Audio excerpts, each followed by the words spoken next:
She's a little B-word, isn't she? Yeah, it's very frustrating, isn't it? She is not letting you near. Okay. So what we're seeing here is that Augie is super frustrated, but he is respecting the boundary.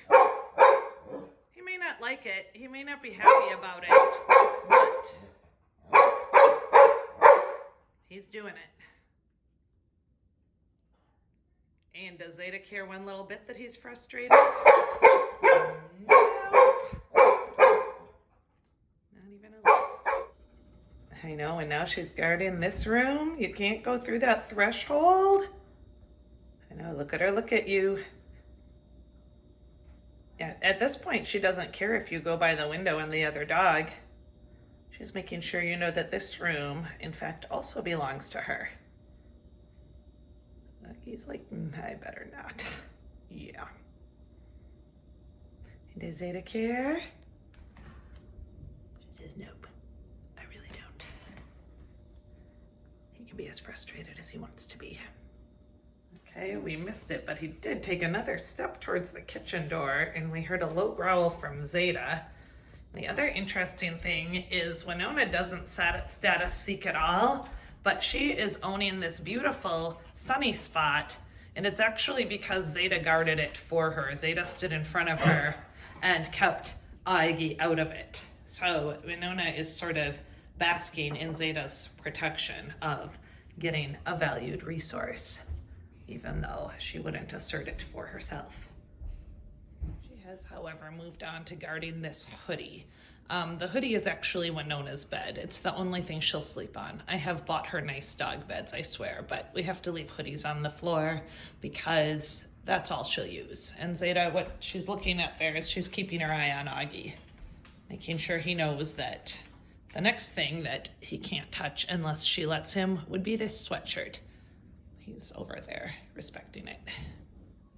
Okay, I've missed it a few times, and I don't think Augie's gonna do it again. He's turning his side to her.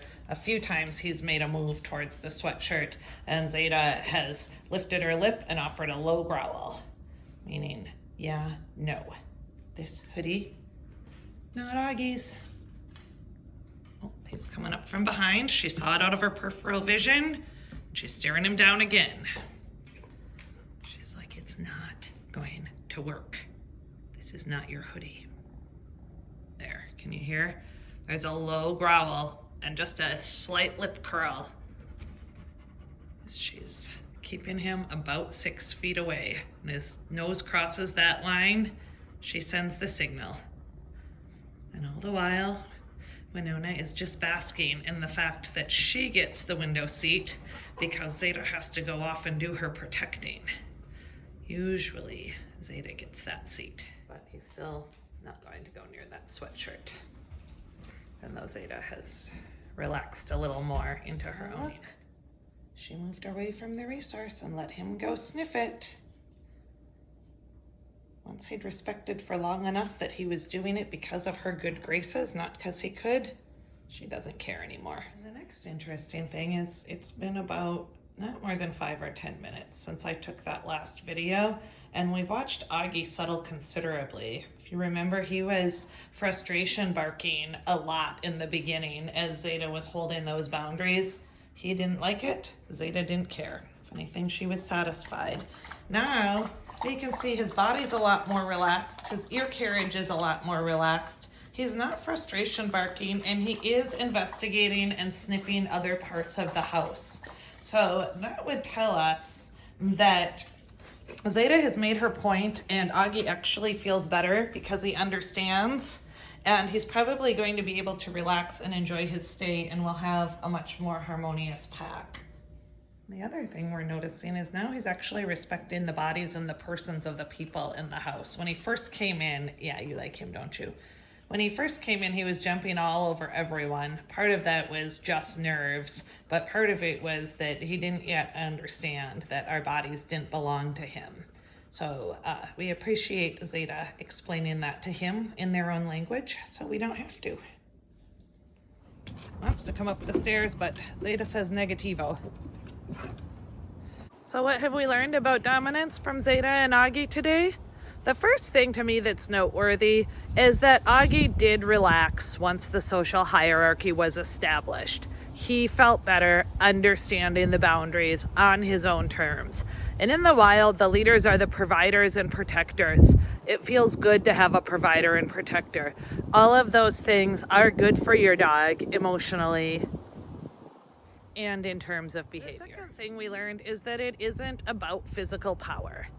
Everyone knows that Zeta can't take Augie. And frankly, your dog is way more powerful than you. They're just better than humans about not doing hurtful things just because they can. And the last thing is that dominance is established with resource control.